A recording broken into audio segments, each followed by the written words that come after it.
In this video I'm detailing the construction of a 10 element beam for the 144 MHz band.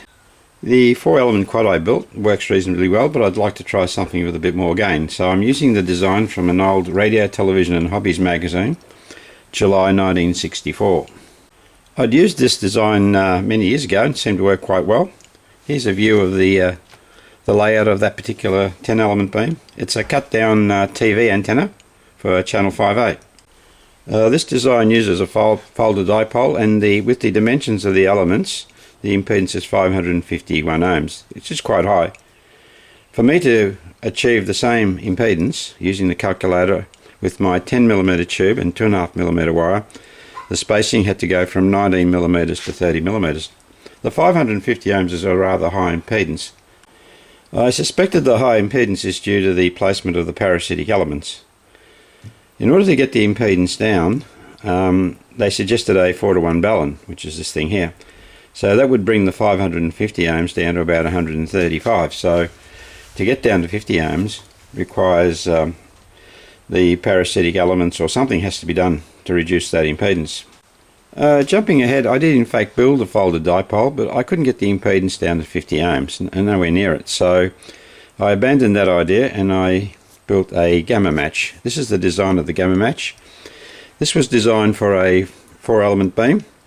I did try it and it did work alright, and I'll show you some of the construction videos when I built this beam. And I ended up with around 150mm here rather than 118. The rest of it is very much as per this design. My 150mm I suspect is due to the placement of the parasitic, the first director, close to the driven element. But it does work, and I did measure it and it seems to be okay.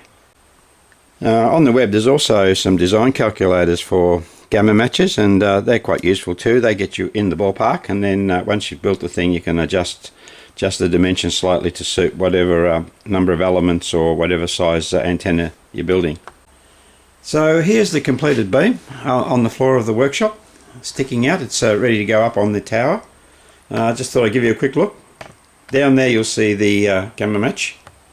Here's a closer look at the gamma match. The capacitor made out of RG213, the inner section which slides in and out of this 10mm tube, the shorting bar, and I've tried to protect the connections using some hot melt glue.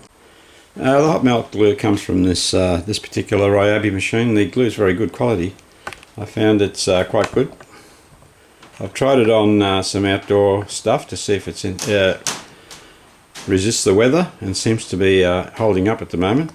And for the rest of the beam I've used stainless steel fasteners, such as these screws, to hold the elements in place.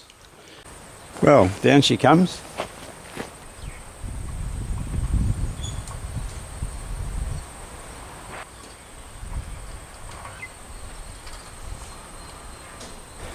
Right, it's down now, ready to remove the quad and replace it with the beam.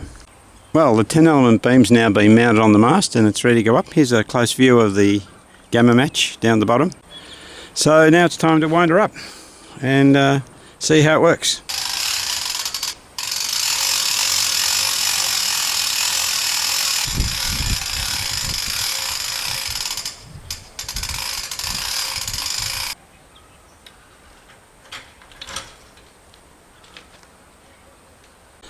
Well, quad's gone and the beam's now in. There it is up on the mast. Now we zoom in a little bit. There we go.